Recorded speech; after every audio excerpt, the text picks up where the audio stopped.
बुराई जुर्म को जन्म देती है, लेकिन क्या आपने कभी ऐसा सुना है कि अच्छाई ने जुर्म को शह दी हो? बदकिस्मती से ये सच है। नमस्कार, मैं senior inspector Rajesh Jadhav crime petrol Dastak के आज के इस भाग में आप सबका स्वागत करता हूं। आज मैं आपको एक ऐसी केस के बारे में बताने जा रहा हूं जहां पर मर्डर जिन हालात में हुआ, जिस वजह से हुआ, उन हालात ने एक पुलिस वाला होने के बावजूद मुझे परेशान कर दिया।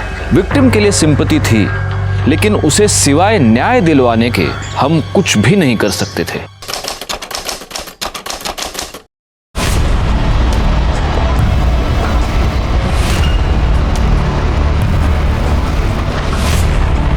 आंटी, सबसे बड़े वाले पुलिस अंकल कहाँ है? अंदर है बेटा, लेकिन क्या हुआ मुझे बताओ। नहीं, मुझे उनसे ही बात करनी, वो अंदर ही है ना? मुझे बताओ बेटा, मैं हेल्प करूंगी। नहीं। अरे रुको। सर बस बस, ऐसा कितनी चटनी लगाएंगे, तीखा हो जाएगा। आप तो मिर्ची भी खाते हो साथ में। अरे तीखे में ही तो मजा है ना मोरे। लो लो लो, तुम भी मिर्ची खाओ, लो लो। माला माफ करा, मैं इसमें खुश हूँ। अरे कहाँ जा रही हो? वेट। आप सबसे बड़े वाले पुलिस अंकल हो ना?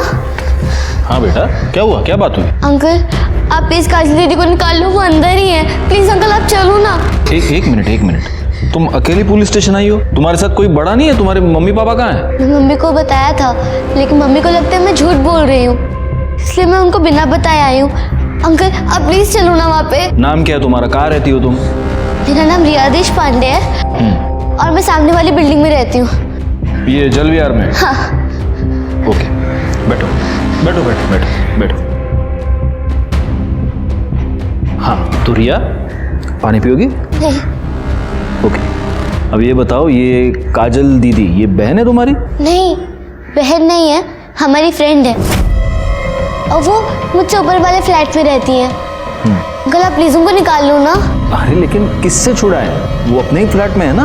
नहीं, वो उनका फ्लैट नहीं है, वो चंपक अंकल का फ्लैट है, वही उनको लेकर रहते हैं यहाँ पे। अंकल, मुझे पता है वो अंदर है। अंकल, आप प्लीज उनको निकाल लो ना वहाँ से। अंकल एक मिनट, तुम्हारी ये काजल दीदी इस चंपक अंकल के साथ रहती है? नहीं अंकल, काजल दीदी अकेले ही रहती हैं। चंपक अंकल कहीं और रहते हैं, लेकिन उन्होंने बाहर से लॉक लगा दिया है। ये बात मैंने आई को बताई तो वो कह रही बेटी साली आया तू। वॉचमैन अंकल तो अपनी चेयर से ही नहीं उठते। अंकल प्लीज आप उनको बाहर निकाल लो ना। Uncle please. ओके, सावन इसके साथ जाओ। अंकल प्लीज आप चलिए ना, प्लीज अंकल। अरे बेटा, ये पुलिस आंटी है ना? हाँ, ये तुम्हारे साथ जाएंगी और अगर कुछ बड़ी प्रॉब्लम हुई तो ये हमको फोन कर देगी, फिर हम आएंगे। ओके? प्रॉमिस? प्रॉमिस। जाओ।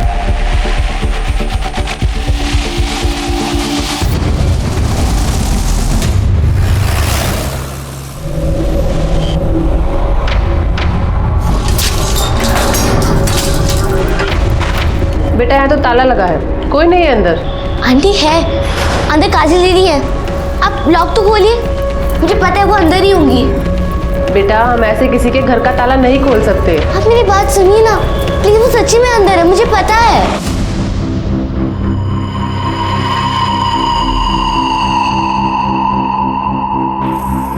एक्सक्यूज मी जी। आप इन्हें जानती हैं? जी हाँ, ये चंपक जी का घर है। इनका कोई नंबर वगैरह है आपके पास? जी हाँ, उनका नंबर है मेरे पास। The mobile you are calling is currently switched off. Hello sir, बच्ची सही बोल रही है, यहाँ कुछ ना कुछ तो गड़बड़ जरूर है।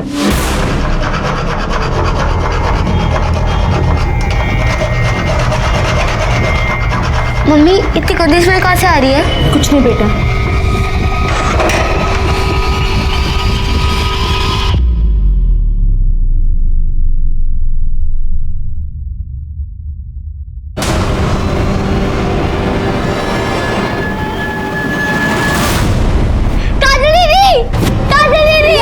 मम्मा, काजल दीदी, मुझे काजल दीदी के पास जाना है। मम्मा छोड़ो मुझे। प्लीज बच्ची को बाहर ले जाइए और आप लोग चलिए बाहर, चलिए आप लोग बाहर हो जाइए प्लीज।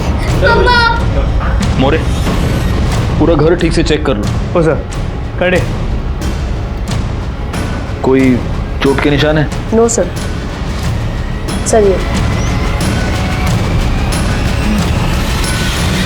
कपड़ों की हालत और ये सीमेंट स्टेन्स देखकर लगता है कि इसके साथ रेप हुआ है। सर, जब हम आए तो घर लॉक था, तो मे बी जो ओनर है घर का उसी ने रेप और मर्डर किया होगा। सर, अंदर एक लड़की का आधार कार्ड मिला, इसी का नाम काजल, बाप का नाम बिरजू यादव। इस पर एड्रेस होगा, इसके घर वालों को इन्फॉर्म करो और उन्हें पुलिस स्टेशन बुला। और इस फ्लैट का ओनर चंपक, क्या चंपक अग्रवाल सर। अग्रवाल, उसको भी पुलिस स्टेशन बुला। सर। ये बाकी के कैमरेस क्यों नहीं चल रहे? सर सोसाइटी में मेंटेनेंस का काम चल रहा है इसीलिए। ठीक है, 27 तारीख का फुटेज दिखाइए। जी सर।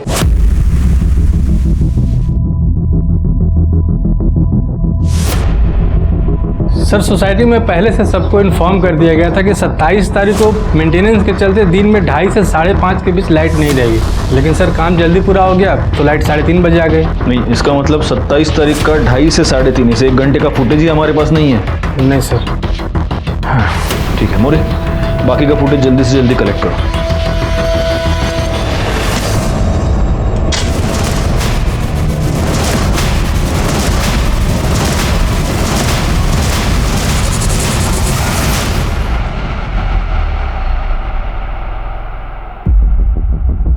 रिया, तुम ठीक हो? क्या हम बात कर सकते हैं? जी। मुझे एक बात बताओ, तुम्हारी काजल दीदी को तुम कब से जानती हो? 6 महीने पहले, जब वो हमारी बिल्डिंग में नहीं आई थी।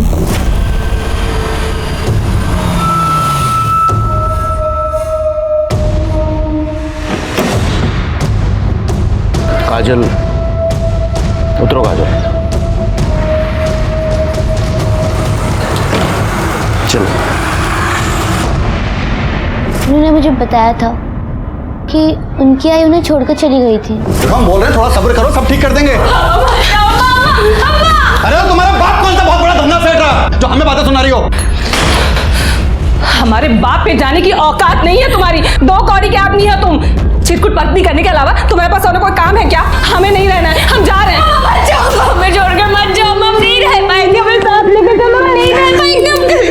देखो बिटिया, हम आएंगे तुमको लेने, पर अभी नहीं लेके जाएंगे। नहीं रह पाएंगे। काहे नहीं लेके जा सकती? हैं? ये तुम्हारी और तुम्हारे पहले पति की औलाद है, तो संभालो इसे। हाँ तो इसको हमेशा के लिए छोड़ के नहीं जा रहे हैं, बस कुछ दिन की बात है, फिर आके लेके जाएंगे हम। तब तक ध्यान रखो इसका। अभी नहीं काजल दीदी आते जाते मुझे मिलती थी। पहले तो वो उससे मुझे स्माइली देती थी। दीदी, आप मेरे साथ खेलोगे? अभी मुझे कुछ काम है, तुम खेलो, बाद में खेलूंगी। हाँ ठीक है। फिर धीरे धीरे हमारी दोस्ती हो गई। तुम मुझे पकड़ के, ठीक है ना? हाँ। चल।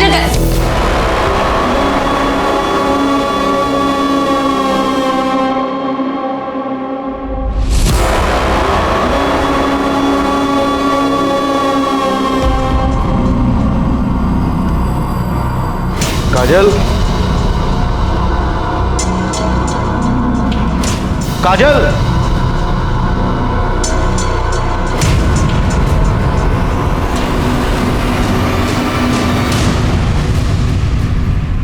काजल ने तुम्हें बाद में बताया कि वो क्यों भाग गई थी? हाँ, क्योंकि वो अपनी मम्मी को बहुत मिस कर रही थी, इसलिए वो अपनी मम्मी से मिलने गई थी। फिर काजल दीदी कभी भी अपने घर नहीं गई। उनका फ्लैट से निकलना भी बंद हो गया। तुम क्या है? वो अंकल, मुझे काजल दीदी को अपनी नई डॉल दिखानी थी। काजल दीदी नहीं है, वो अपने घर चली गई, अब कभी नहीं आएगी। मुझे पता था अंकल, वो अंदर ही थी। मैंने उनसे बहुत बार बात करने की कोशिश की, मगर डोर लॉक था, मगर अंदर से आवाज आ रही थी। इसने ये सब मुझे बताया, पर मुझे लगा झूठ बोल रही है। बच्ची है, मिस कर रही होगी, इसलिए कहानियां बना रही है। मैं झूठ नहीं बोल रही थी, मैं सच बोल रही थी। अंकल, अगले दिन मैंने उनकी विंडो पे देखा कि काजल दीदी की कुर्ती लटक रही थी, जो पहले नहीं थी। ये बात मैंने मम्मी और वॉचमैन अंकल को बताया। जब उन्होंने मेरी बात नहीं सुनी तो मैं आपके पास आई। तुमने बिल्कुल सही किया। देखो बेटा, मैं तुम्हारी काजल दीदी को वापस नहीं ला सकता, लेकिन जिसने भी उसके साथ ये किया है उसे सजा जरूर दिलवा सकता हूँ। क्यों चलाया? अरे नहीं सर, मेरी बात मानिए सर, मैंने कुछ नहीं किया सर, प्लीज। वो सब हम थाने में बैठ के बात करेंगे। सर मेरी बात मानिए सर। अरे सर मैंने यकीन किए सर, मैंने कुछ नहीं किया सर, प्लीज मेरा। आपने कुछ नहीं किया? नहीं सर। फिर फोन बंद क्यों था आपका? सर वो मैं पनवेल गया था तो मैं चार्जर घर पे भूल गया था, तो फोन की बैटरी डाउन हो गई थी सर। सर सच्ची सर मेरी बात, आप चुप रहिए। सर मैंने कुछ नहीं किया सर, बाकी मेरी बातें बात थाने में मानिए करते सर। हैं, अरे sir sir sir please sir.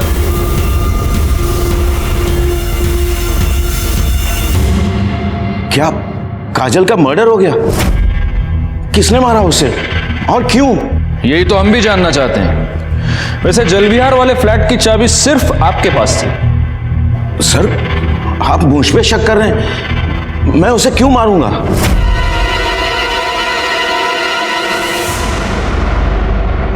वाह बिरजू, बिना पैसे दिए ही जा रहा है। चंपक सेठ आप? अरे काहे का सेठ, जिसके तेरे जैसे कर्जदार हो उसे कंगाल होने में ज्यादा समय नहीं लगेगा।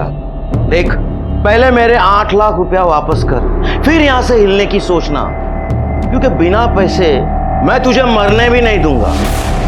सेठ जी हम तो बस नई जगह नया काम ढूंढ रहे हैं सेठ जी, ताकि 2 पैसे कमा के आपकी उधारी चुका सके। सेठ जी थोड़ी मोहलत दो ना। मोहलत? अरे बहुत दे दी मोहलत और बहुत कर लिया विश्वास।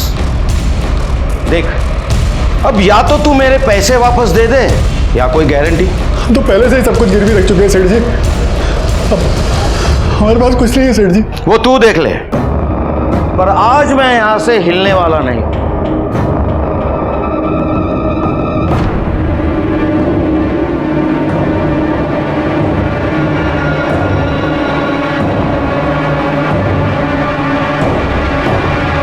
सेठ जी और तो कुछ है नहीं मेरे पास सेठ जी। सेठ जी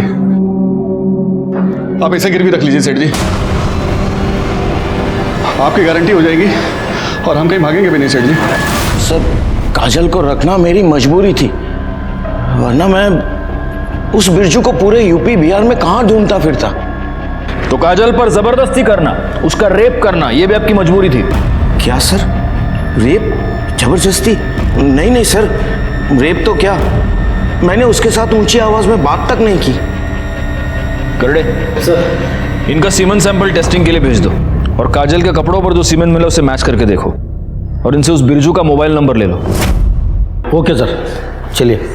सर एक बात समझ में नहीं आई, जिस तरह इस चंपक ने काजल को भागने से पहले रखा था, वो आराम से सोसाइटी में नीचे जा सकती थी। इनफैक्ट रिया के साथ खेलती भी थी। मतलब चंपक ने उसे पूरी तरह बंधक बना के नहीं रखा था। ये बात तो मेरे भी समझ में नहीं आ रही है, वो वहां पर मजबूरी के मारे रह रही थी या डर के मारे? हाँ करड़े बोला। बिरजू घर में नहीं है और उसके घर को ताला लगा हुआ है। एक काम करो, तुम और तुम्हारे साथ एक और कांस्टेबल वहां पर तैनात रहो सिविल में, और जैसे ही वो आए उसको उठा लो। सर। अरे इस बिरजू की मोबाइल लोकेशन निकालो और लोकेट करो कि आखिर वो है कहां पर। लोग बड़े अजीब हो गए हैं मोरे। ये रिया जैसी छोटी बच्ची काजल को ढूंढते ढूंढते यहां तक आ जाती है, अभी भी उसे न्याय दिलवाना चाहती है, और बड़ों को कुछ पड़ी ही नहीं है। काश ये बड़े इन बच्चों से कुछ सीख पाते। सर काजल का पोस्टमार्टम रिपोर्ट।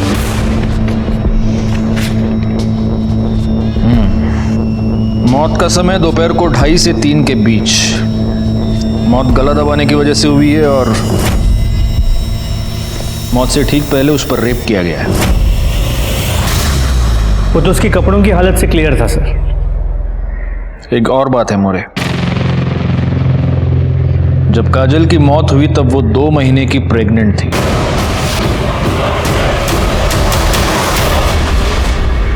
छह महीने तक तूने उस लड़की को कैद करके रखा, उस पर रेप किया, उसे प्रेग्नेंट कर दिया और फिर उसे मार दिया। मैंने ऐसा कुछ भी नहीं किया है सर, वो भाग गई थी सर, मैं तो उसे लेने भी नहीं गया, उसका बाप खुद उसे मेरे पास छोड़ के गया था। माफ कर दीजिए सेठ जी, बच्ची है सेठ जी, भला बुरा का कोई समझ नहीं है इसे, लेकिन एक बात हम इसके खोपड़े में अच्छी तरह घुसा दिए हैं कि जब तक हम इसे लेने ना आए ना, ये हिलेगी नहीं यहाँ से सेठ जी। और सेठ जी आपकी तसल्ली के लिए बोल रहे हैं, अगर आप चाहें तो इसे रस्सियों से बांध के रखिए, हमें कोई एतराज नहीं।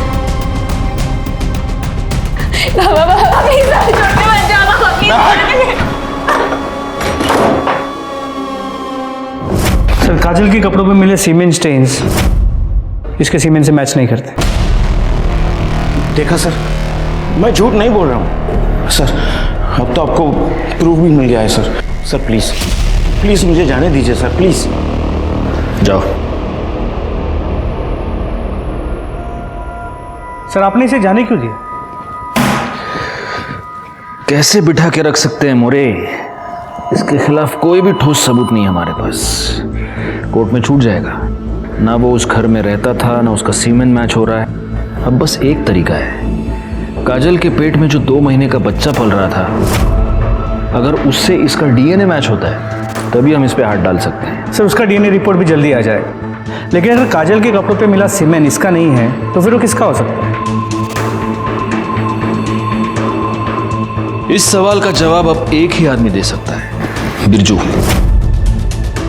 जो आदमी पैसे के लिए अपनी बच्ची को गिरवी रख सकता है वो कुछ भी कर सकता है। क्या हुआ बिरजू का, पता चला? सर अब तक वो घर नहीं लौटा। करडे उसके घर पे नजर रखे हुए हैं।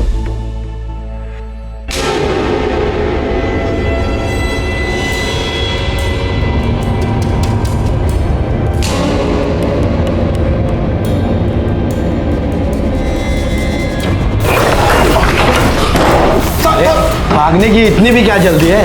पहले बड़े साहब को तो मिल। साहब मैंने क्या किया साहब? चल चल।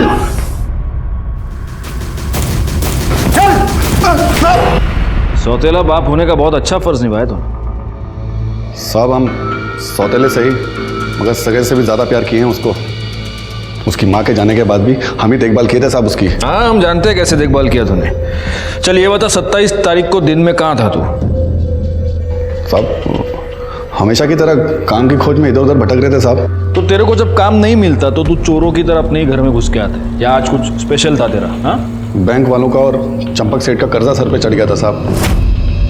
बैंक वालों ने तो 1-2 बार हमको पिटवाया भी साहब।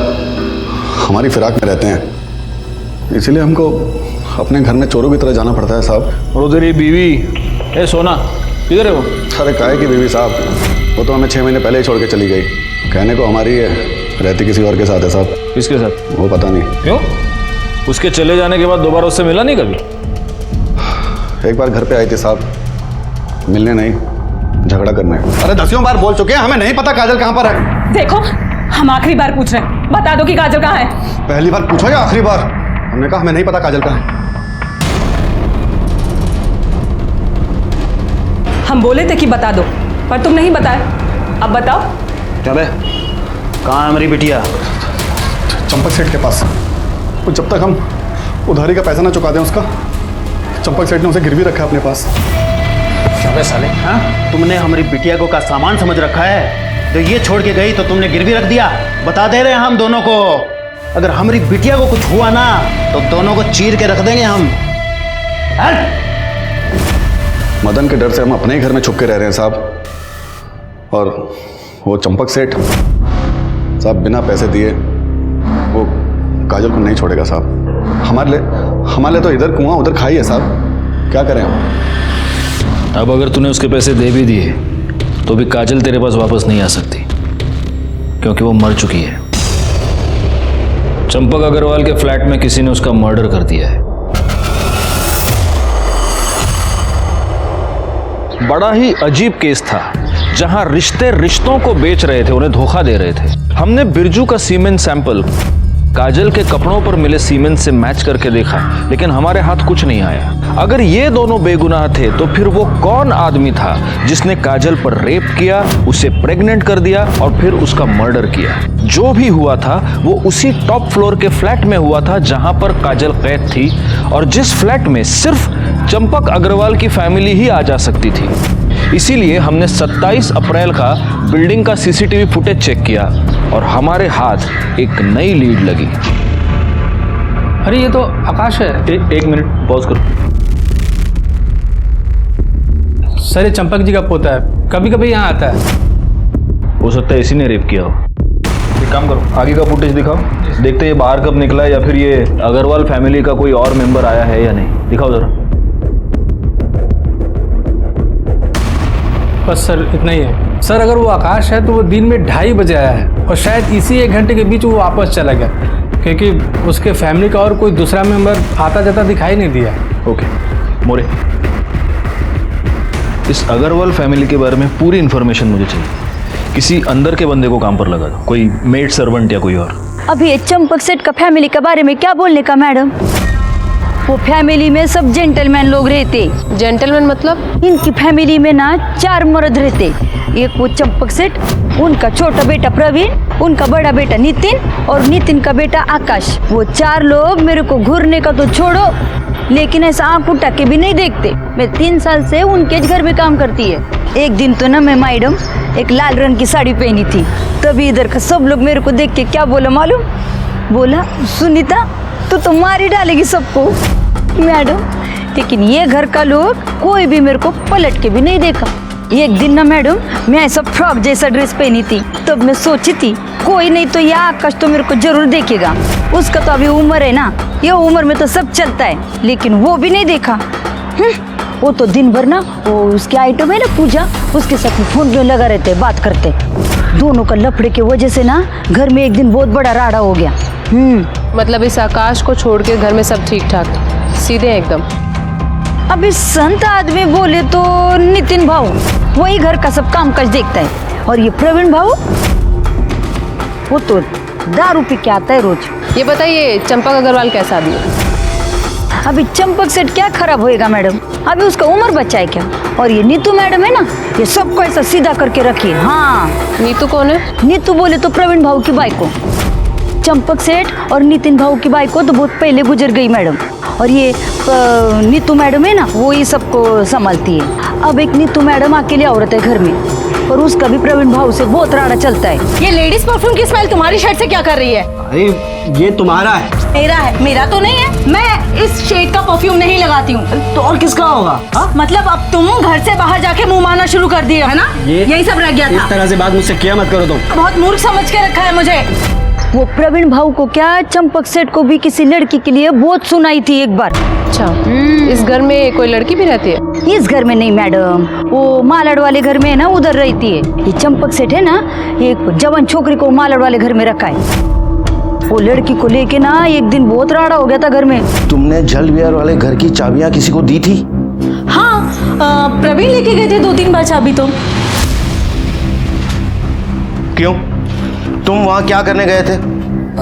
बाबा वो मैं सोसाइटी की मेंटेनेंस का बिल भरने गया था, और 1-2 बार वो सोसाइटी की मीटिंग थी तो उसलिए गया था, लेकिन मैं फ्लैट पे नहीं गया था, नीचे से वापस आ गया था। तो चाबी क्यों लेके गया था? अरे बाबा वो इसलिए, कल को कोई इमरजेंसी पड़ जाए, फ्लैट पे कोई काम आ जाए तो चाबी तो होनी चाहिए ना अपने पास में।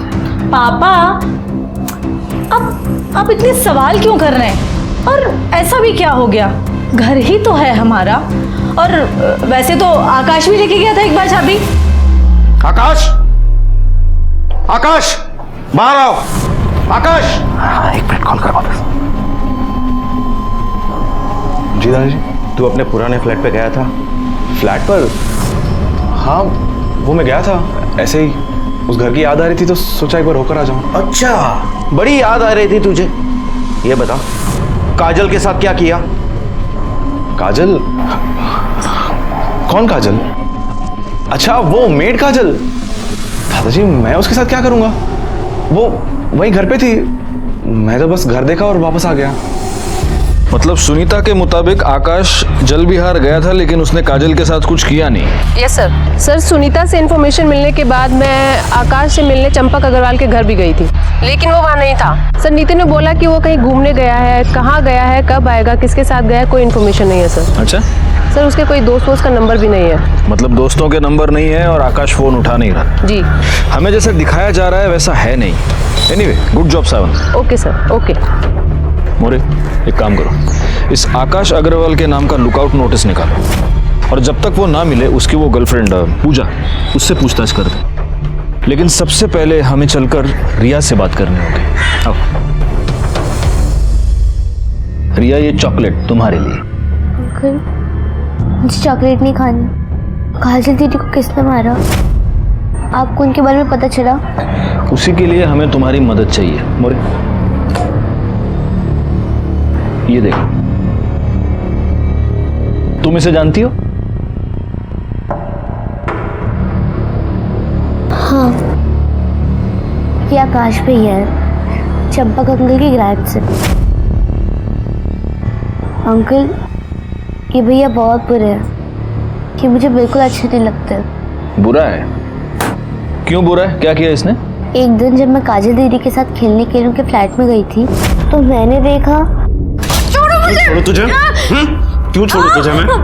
तुझे एक बार समझाया था ना, अगर तूने हमारे यहाँ आने के बारे में दादाजी को कुछ भी बताया जान से मार दूंगा तुझे। दीदी छोड़ो इन्हें, छोड़ो मेरी दीदी को, छोड़ो। कौन है तू? मैं रिया हूँ, इनकी दोस्त, और अगर आपने नहीं छोड़ा ना तो मैं चिल्लाऊंगी। छोड़िए इन्हें, छोड़ो, छोड़ो मुझे। दीदी आराम से। जो मैंने कहा उसे याद रख। चलो। अच्छा, आप एक बात बताइए मोरे, ये आकाश के पिता नितिन या फिर इनके भाई प्रवीण, इन दोनों को आपने बाद में कभी आपकी सोसाइटी में देखा है? जी, प्रवीण भाऊ को मैंने सोसाइटी मीटिंग में 1-2 बार देखा है। तो नितिन भाऊ को जब से इन लोग शिफ्ट हुए ना, 2 साल हो गए, तब से यहाँ नहीं देखा। नितिन भाऊ बहुत अच्छे इंसान है, पर उनका बेटा वो तो एकदम आवारा बन गया है। और ये प्रवीण भाऊ, वो तो नितिन भाऊ से एकदम उल्टे। दारू पीना, तमाशा करना, वॉचमैन के साथ मारामारी करना, ये उसका रोज़ का काम है। इसीलिए सोसाइटी में उसकी कंप्लेंट हो गई थी। उसी के बाद चंपक भाऊ ने यहाँ से शिफ्ट कर लिया। ठीक है, हम चलते हैं। रिया, और ये चॉकलेट तुम्हारे लिए। अंकल, आप काजल दीदी को जिसने मारा है अपने पकड़ तो लोगे ना? बहुत जल्दी पकड़े। हाँ? क्या सावंत मैडम, आपको कुछ सुनाई दिया? No sir. मोरे, तुमने सुना कुछ? कुछ सुनाई नहीं दे रहा। वॉल्यूम बढ़ाइए थोड़ा अपना। हाँ चलो बताओ। सर, मेरे और आकाश के रिलेशनशिप में कोई कमिटमेंट नहीं था, वो बस सेक्सुअल था। देखो पूजा, कुछ भी बोलने से पहले जरा सोचना, क्योंकि अगर तुमने झूठ बोला तो सावंत मैडम तुम्हें इतना मारेंगी कि बाद में तुम कुछ भी बोलने के काबिल नहीं रहोगे। जो भी बोलना सच बोलना, ओके? हाँ चलो बोलो, क्या हुआ फ्लैट में? सर, उस दिन मैं और आकाश बेडरूम में थे।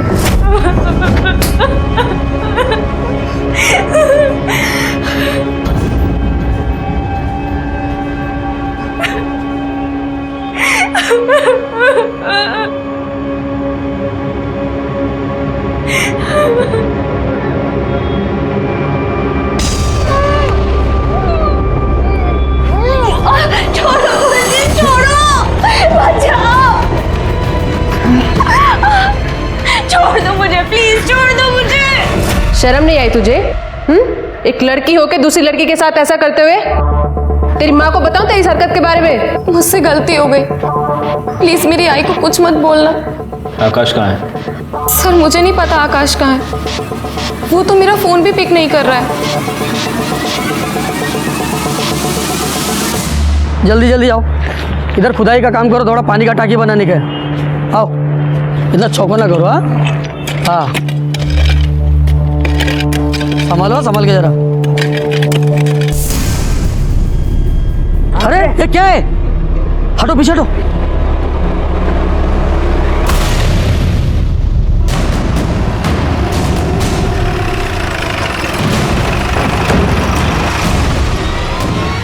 जैन सर, बॉडी की एग्जामिनेशन हो चुकी है। औरत की उम्र लगभग 40 साल की होगी और इसके पेट में एक नहीं बल्कि कई बार चाकू से वार किया गया है। सर, बॉडी की हालत देखकर यही लग रहा है कि इसकी मौत कम से कम 2 से 3 दिन पहले हुई होगी। सावंत, बॉडी को पोस्टमार्टम के लिए भेज दो। कर दे, बगा जरा आसपास का सापड़ता का आई कार्ड, मोबाइल। हो सर। मोरे, इन लोगों से जरा ठीक से पूछताछ करो। सर, कपड़ों की हालत और ये सीमेंट स्टेन्स देखकर लगता है कि इसके साथ रेप हुआ है। सर, जब हम आए तो घर लॉक था, तो मे बी जो ओनर है घर का उसी ने रेप और मर्डर किया होगा। सर, अंदर एक लड़की का आधार कार्ड मिला। हम बोले थे कि बता दो, पर तुम नहीं बताए। अब बताओ। क्या बे, कहाँ है मेरी बिटिया? चंपक सेठ के पास। वो जब तक हम उधारी का पैसा ना चुका दें उसका, चंपक सेठ ने उसे गिरवी रखा है अपने पास। इनकी फैमिली में ना 4 मर्द रहते। एक वो चंपक सेठ, उनका छोटा बेटा प्रवीण, उनका बड़ा बेटा नितिन और नितिन का बेटा आकाश। वो 4 लोग मेरे को घूरने का तो छोड़ो, लेकिन ऐसा आंख उठा के भी नहीं देखते। मैं 3 साल से उनके घर में काम करती है। सर, सुनीता से इन्फॉर्मेशन मिलने के बाद मैं आकाश से मिलने चंपक अग्रवाल के घर भी गई थी, लेकिन वो वहाँ नहीं था। सर, नितिन ने बोला कि वो कहीं घूमने गया है, कहाँ गया है, कब आएगा, किसके साथ गया है, कोई इन्फॉर्मेशन नहीं है सर।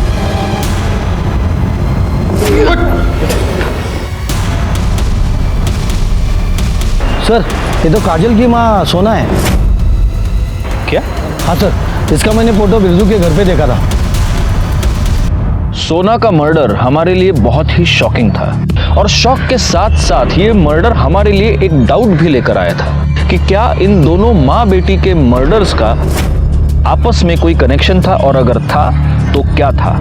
फॉरेंसिक रिपोर्ट के मुताबिक चंपक अग्रवाल के फ्लैट के दरवाजे पर रिया, काजल, चंपक और आकाश के अलावा 3 और लोगों के फिंगरप्रिंट्स मिले थे। इसका मतलब वहां पर कोई और भी आया था। फॉरेंसिक रिपोर्ट के बाद हमने सीसीटीवी फुटेज चेक किया, जिसमें से एक नया सच सामने आया जो चंपक के बेटे प्रवीण से जुड़ा हुआ था। सर, ये आप मुझे क्यों दिखा रहे हैं? इसलिए दिखा रहे क्योंकि तूने ये कहा था कि तू जल विहार वाले फ्लैट पर कभी गया ही नहीं। जी। लेकिन काजल के मर्डर से 1 हफ्ते पहले यानी 20 तारीख को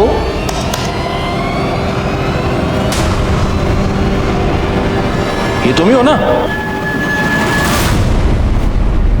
हाँ? वो सर, मैं फ्लैट पे ये देखने गया था कि दरवाजा ठीक से लॉक है कि नहीं लॉक है। दरवाजा? जी। मोरे। सर मैं ठीक तो कह रहा हूँ सर। अरे मोरे, मैंने तुमको रिटेल का भाव पूछा, तुम तो होलसेल में शुरू हो गए। हाँ प्रवीण, बोलो, मार खाओगे, मिर्ची खाओगे या सच बोलोगे? सर, वो 4 महीने पहले मैं एक फाइल ढूंढने गया था जल विहार वाले फ्लैट पर। वहां जाकर मैंने देखा। ए, कौन है तू? ये तो हम आपसे पूछ रहे हैं, आप कौन है? अरे ये घर है मेरा, इस घर का मालिक हूं मैं। तू अंदर कैसी आई? कर क्या रही है तू यहाँ पर? वो हम काजल यादव है, बिरजू यादव की बेटी। चंपक सेठ से हमारे बाबा ने पैसे लिए थे, तो वो चुका नहीं पाए, इसीलिए हमको गिरवी रख दिया उन्होंने। हमारे पापा जल्दी आएंगे और हमको छुड़ा के ले जाएंगे। पागल, तू रो क्यों रही है? रोना बंद कर। मैं ना बाबा से बात करूंगा।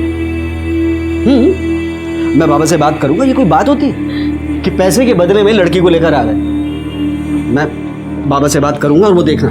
हम करेंगे ना बात बाबा से। अरे हाँ, तू रोना तो बंद कर। मैं करूंगा बाबा से बात और वो तुझे छोड़कर भी आएंगे, ठीक है? बस तू ना ये रोना बंद कर, ठीक है? और हिम्मत से काम कर। अरे मैं हूं ना, मैं सब ठीक कर दूंगा। मुझे मेरे पापा के पास जाना है। हाँ हाँ बिल्कुल, मैं खुद छोड़ कर आऊँ।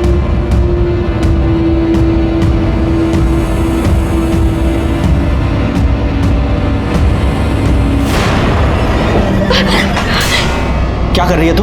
अपने आजाद होने की कीमत तो देनी पड़ेगी ना। अब ज्यादा नखरे मत कर।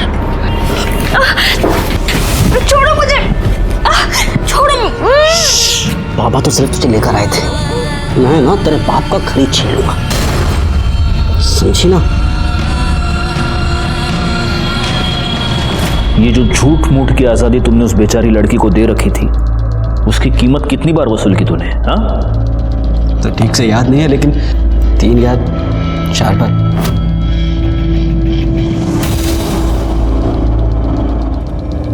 आखिरी बार कब गए थे?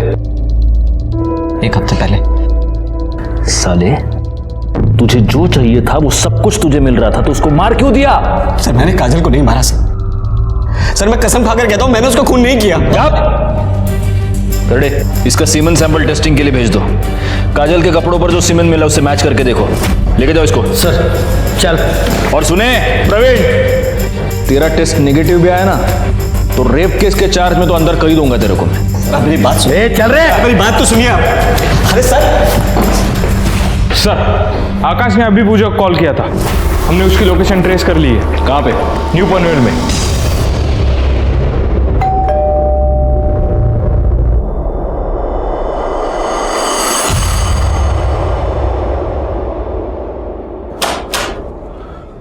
क्या है? साहब वो आपसे कोई मिलने आए हैं।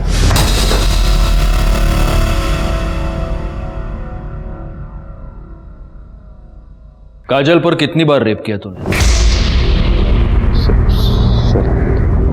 2 बार सर। एक बार पूजा के साथ,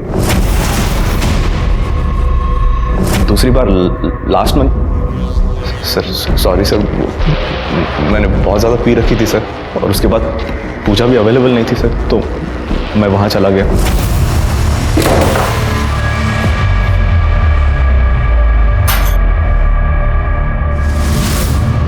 अब क्यों आए हो यहाँ पे? चले जाओ आप यहाँ से, अब चले जाओ वरना मैं चिल्लाऊंगी। मैं बोल रही हूँ। छोड़ो मुझे। चिल्ला। छोड़ो, छोड़ दो। चिल्ला चिल्ला। छोड़ दो ना। तूने काजल को मारा क्यों? सर मैंने नहीं मारा सर उसे, मैंने तो बस उसके साथ सेक्स किया और चला गया। तूने सेक्स नहीं, तूने उसका रेप किया, और वो भी 1 बार नहीं 2 बार। मोरे सर। इसका सीमेन और डीएनए भी टेस्टिंग के लिए भेज दो। आणि करडे सर। फोडून टाका या रेपिस्टला।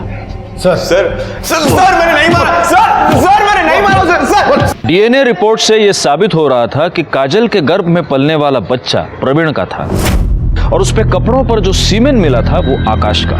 इससे यह साफ था कि प्रवीण ने काजल को प्रेग्नेंट किया था, और मरने से पहले आकाश ने काजल का रेप किया था। लेकिन अभी भी यह साफ तौर पे साबित नहीं हो पा रहा था कि काजल का मर्डर किसने किया, क्योंकि आकाश का अब भी यह कहना था कि उसने काजल को नहीं मारा। दूसरी तरफ सोना की पीएम रिपोर्ट से यह साफ था कि उसकी मौत पेट में चाकू मारने की वजह से हुई थी, और तभी सोना की सीडीआर डिटेल्स हमारे सामने आई। सर सोना की कॉल रिकॉर्ड के मुताबिक वो एक शंकर राय नाम के आदमी के साथ रेगुलर टच में थी। ये शंकर राय एक हिस्ट्री शीटर है जो चोरी के लिए जेल जा चुका है। ये शंकर राय फिलहाल एक पप्पू नाम के आदमी के साथ रहता है जो चाबी बनाने का काम करता है।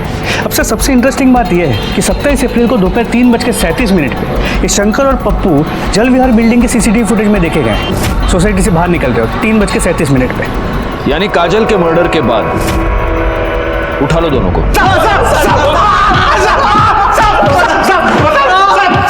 बस बस बस मोरे, बस बस। हाँ बोलो, 27 तारीख को दोपहर 2 से 4 के बीच जल विहार बिल्डिंग में क्या करने गए थे? साहब उस दिन हम लोग बिल्डिंग में काजल के लिए गए थे साहब। सुना बिरजू को छोड़कर हम लोग के साथ आई थी साहब। उसने बताया कि उसका पहला पति मदन काजल के लिए उसको बहुत परेशान कर रहा है। उसने बताया कि चंपक सेठ ने उसको घर पे रखा है। वो चाहती थी कि मैं काजल को वहाँ से निकाल कर उसको दे दूँ ताकि वो अपने पति को देखे और छुटकारा पा ले। साहब ये पप्पू है, चाबी बनाता है साहब, इसकी हेल्प ली थी साहब। वो टॉप फ्लोर था इसलिए जब भी कोई आ रहा था तो हम लोग भाग के छत पे जाके छिप जा रहे थे साहब। कितने बजे घुसे थे बिल्डिंग में? साहब वो तकरीबन 2:45 बजे का टाइम था साहब। पप्पू ने बाहर वाले ताले की चाबी बना लिया था, सिर्फ लैच बनाना बाकी था। हम लोग बना रहे थे तभी लगा कि लिफ्ट से कोई आ रहा है साहब। हम लोग भाग के छत पे जाकर छिप गए थे साहब। कौन था? पता नहीं साहब, झटका तो तब लगा जब वो भी आदमी अगर छत पे ही छिप गया, और लगभग 10-15 मिनट तो वहीं रहा। क्या किया उसने वहां पर? साहब किया कुछ नहीं, लेकिन बार बार फ्लैट की तरफ देख रहा था और अचानक नीचे चला गया। हम लोग वहीं रुके, हम लोग देखे कि कोई आने वाला तो नहीं है। जब लगा कि नहीं आने वाला है तो हम लोग भी नीचे गए, और जो चाबी बनाया था उसको खोल के अंदर गए। अंदर जाकर देखा तो साहब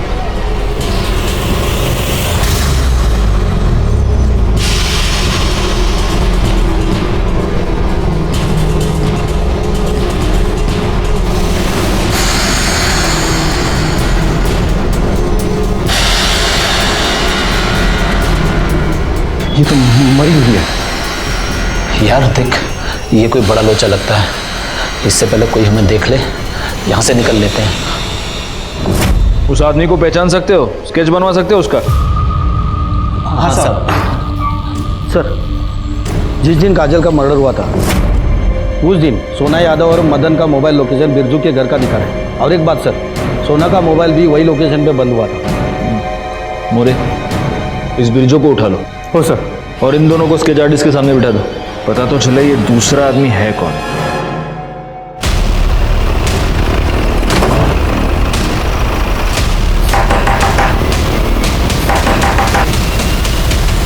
साहब आप लोग, आपका क्या हमने साहब?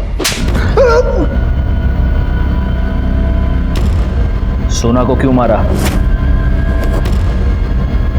साहब मारा नहीं है साहब, सिर्फ ठिकाने लगाया साहब। मतलब उस रात जब हम घर आए तो देखा दरवाजा खुला हुआ था। सोना, ये सब क्या हुआ? क्या हुआ सोना? अब सोना ने हमको बताया कि उसका पहला पति मदन, उसने आके उसे मारा है साहब। हमको लगा था कि तुम अपनी बिटिया के लिए परेशान हो रहे हो, लेकिन हमें अब पता चल गया है तुम काजल को बेचना चाहते हो, इसीलिए ढूंढ रहे थे ना उसे। हम अभी जाके पुलिस को तुम्हारे बारे में सब कुछ बता देंगे। सोना मर चुकी थी साहब, और हमारे हाथ में चाकू और कपड़ों पे लगा खून देखकर हम समझ गए थे साहब, कोई भी हमारी बात का यकीन नहीं करेगा कि हमने सोना को नहीं मारा साहब। इसीलिए सोना को ठिकाने लगाने का ठान लिया हम साहब। चाकू साफ किया, सोना का मोबाइल स्विच ऑफ किया और लाश को कंस्ट्रक्शन साइट के पास जाकर दफना दिया साहब। और हमने अपने कपड़े भी जला दिए और दूर चाकू और मोबाइल फेंक दिया साहब। तो जब ये मदन पकड़ा जाएगा तब पता चल ही जाएगा कि तू सच बोल रहा है या नहीं। तब तक यहीं बैठा रहे और मिर्ची खा। साहब गलती हो गई साहब, माफ कर दीजिए साहब। साहब कपड़ों की हालत और ये सीमेंट स्टेन्स देखकर लगता है कि इसके साथ रेप हुआ है। सर जब हम आए तो घर लॉक था, तो मे बी जो ओनर है घर का उसी ने रेप और मर्डर किया होगा। सर अंदर एक लड़की का आधार कार्ड मिला। हम बोले थे कि बता दो, पर तुम नहीं बताए। अब बताओ। क्या बे, कहाँ है मेरी बिटिया? चंपक सेठ के पास। तो जब तक हम उधारी का पैसा ना चुका दें उसका, चंपक सेठ ने उसे गिरवी रखा है अपने पास। इनकी फैमिली में ना 4 मर्द रहते। एक वो चंपक सेठ, उनका छोटा बेटा प्रवीण, उनका बड़ा बेटा नितिन और नितिन का बेटा आकाश। वो 4 लोग मेरे को घूरने का तो छोड़ो, लेकिन ऐसा आंख उठा के भी नहीं देखते। मैं 3 साल से उनके घर में काम करती है। सर सुनीता से इन्फॉर्मेशन मिलने के बाद मैं आकाश से मिलने चंपक अग्रवाल के घर भी गई थी, लेकिन वो वहाँ नहीं था। सर नितिन ने बोला कि वो कहीं घूमने गया है, कहाँ गया है, कब आएगा, किसके साथ गया है, कोई इन्फॉर्मेशन नहीं है सर। काजल यादव है, बिरजू यादव की बेटी। चंपक सेठ से हमारे बाबा ने पैसे लिए थे तो वो चुका नहीं पाए, इसीलिए हमको गिरवी रख दिया उन्होंने। अब क्यों आए हो यहाँ पे? चले जाओ आप यहाँ से। अब चले जाओ वरना मैं चिल्लाऊंगी। मैं बोल रही हूँ। छोड़ो मुझे। चिल्ला? छोड़ो, छोड़ दो। चिल्ला 27 तारीख को दोपहर 2 से 4 के बीच जल विहार बिल्डिंग में क्या करने गए थे? साहब उस दिन हम लोग बिल्डिंग में काजल के लिए गए थे साहब। सुना बिरजू को छोड़कर हम लोग के साथ आई थी साहब। उसने बताया कि उसका पहला पति मदन काजल के लिए उसको बहुत परेशान कर रहा है। उसने बताया कि चंपक सेठ ने उसको घर पे रखा है। वो चाहती थी कि मैं काजल को वहाँ से निकाल कर उसको दे दूँ ताकि वो अपने पति को देखे और छुटकारा पा ले। सर दरवाजे पे मिले 3 अननोन फिंगरप्रिंट्स का पता चल गया है। ये शंकर, पप्पू और प्रवीण के। और सर ये जो स्केच है ये पप्पू और शंकर ने बनवाया है। डालो इसमें। मैंने ही काजल को मारा है सर। मैं उसी दिन समझ गया था कि कुछ गलत हो रहा है जब पापा ने आकाश से काजल के बारे में बात की और उसने गोलमोल जवाब दिया। इसलिए मैंने उससे अकेले में पूछा तो उसने बताया कि उसी ने काजल का रेप किया था, लेकिन उसने मेरी कसम खाई थी कि वो दोबारा ये सब कुछ नहीं करेगा। इसलिए मैंने ये बात किसी को नहीं बताई, लेकिन मैंने उस पर नज़र रखनी शुरू कर दी। आखिरकार वही हुआ जिसका डर था।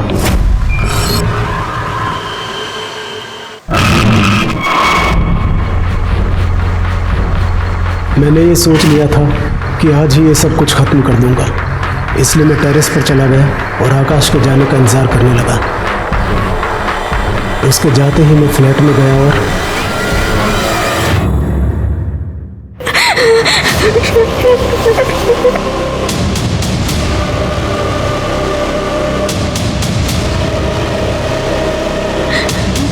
कौन हो आप? चले जाओ यहाँ से। चले जाओ। मुझे पता था उस दिन सोसाइटी में पावर कट होने वाला है, इसलिए सीसीटीवी फुटेज में हम में से कोई नहीं दिखाई देगा। हर केस की एक कहानी होती है, लेकिन इस केस में 2 हत्याएं हो चुकी थी, पर कहानी अभी तक साफ नहीं हुई थी। एक आम सी जिंदगी में दिन दहाड़े घर में घुसकर हत्या और लूट का मामला तूल पकड़ रहा था। जिससे प्यार करना चाहिए उससे नफरत करते हैं, और जिससे बात भी नहीं करनी चाहिए उससे प्यार। Thank you uncle. Thank you तो हमें तुम्हें कहना चाहिए, और तुम्हारी काजल दीदी जहां भी होगी वो बहुत खुश होगी कि उसे तुम्हारी जैसी लॉयल फ्रेंड मिली। तुम बहुत बहादुर हो बेटा, ऐसे ही रहना। Thank you uncle. एक 8 साल की बच्ची की अवेयरनेस की वजह से सारे गुनहगारों को अपने किए की सजा मिल गई। मदन को सोना के कत्ल के जुर्म में, प्रवीण और आकाश को काजल पर रेप करने के जुर्म में, और नितिन को काजल का खून करने के जुर्म में सजा हुई। काजल के पिता बिरजू को पुलिस को गुमराह करने के और सबूत मिटाने के जुर्म में सजा हुई, और काजल की मां सोना अपने ही स्वार्थ का शिकार बन गई। ये सारे लोग अपने किए की सजा भुगत रहे थे, बस एक मासूम काजल थी जो इन वाहियात स्वार्थी लोगों की वजह से अपनी जान गंवा बैठी। मैं सीनियर इंस्पेक्टर राजेश जाधव आपसे विदा लेता हूं, दोबारा मिलूंगा। तब तक सतर्क रहिए और देखते रहिए क्राइम पेट्रोल दस्तक, क्योंकि मकसद बताना नहीं, बचाना है। जय हिंद। मुझे उनसे ही बात करनी, वो अंदर ही है ना? मुझे बताओ बेटा, मैं हेल्प करूँ? नहीं। अरे रुको। सर बस बस, ऐसा कितनी चटनी लगाएंगे, तीखा हो जाएगा। आप तो मिर्ची भी खाते हो साथ में। अरे तीखे में ही तो मजा है ना मोरे। लो लो लो, तुम भी मिर्ची खाओ, लो लो। माला माफ करा, मैं इसमें खुश हूँ। अरे कहाँ जा रहे हो? Wait wait wait wait. आप सबसे बड़े वाले पुलिस अंकल हो ना? हाँ बेटा, क्या हुआ, क्या बात हुई? अंकल आप प्लीज काजल दीदी को निकाल लो, वो अंदर ही है। प्लीज अंकल आप चलो ना। एक मिनट, तुम अकेली पुलिस स्टेशन आई हो? तुम्हारे साथ कोई बड़ा नहीं है? तुम्हारे मम्मी पापा कहाँ हैं? मैं मम्मी को बताया था, लेकिन मम्मी को लगता है मैं झूठ बोल रही हूँ, इसलिए मैं उनको बिना बताए आई हूँ। अंकल आप प्लीज चलो ना वहाँ पे। नाम क्या है तुम्हारा, कहाँ रहती हो तुम? मेरा नाम रिया देशपांडे है, और मैं सामने वाली बिल्डिंग में रहती हूँ। ये जल विहार में? हाँ। ओके, बैठो बैठो बैठो बैठो बैठो। हाँ तो रिया, पानी पियोगी? नहीं। ओके, अब ये बताओ, ये काजल दीदी ये बहन है तुम्हारी? नहीं, बहन नहीं है, हमारी फ्रेंड है, और वो मुझसे ऊपर वाले फ्लैट में रहती है। अंकल आप प्लीज उनको निकाल लो ना। अरे लेकिन किससे छुड़ा है? वो अपने ही फ्लैट में है ना? नहीं, वो उनका फ्लैट नहीं है, वो चंपक अंकल का फ्लैट है, वही उनको लेकर आते हैं यहाँ पे। अंकल मुझे पता है वो अंदर है, अंकल आप प्लीज उनको निकाल लो ना वहाँ से। अंकल एक मिनट, तुम्हारी ये काजल दीदी इस चंपक अंकल के साथ रहती है? नहीं अंकल, काजल दीदी अकेले ही रहती हैं। चंपक अंकल कहीं और रहते हैं, लेकिन उन्होंने बाहर से लॉक लगा दिया है। ये बात मैंने आई को बताई तो वो कह रही बेटी साली आया तू। वॉचमैन अंकल तो अपनी चेयर से ही नहीं उठते। अंकल प्लीज आप उनको बाहर निकाल लो ना अंकल, प्लीज। ओके सावंत, इसके साथ जाओ। अंकल प्लीज आप चलिए ना, प्लीज अंकल। अरे बेटा, ये पुलिस आंटी है ना, हाँ ये तुम्हारे साथ जाएंगी, और अगर कुछ बड़ी प्रॉब्लम हुई तो ये हमको फोन कर देगी, फिर हम आएंगे। ओके? प्रॉमिस? प्रॉमिस। जाओ।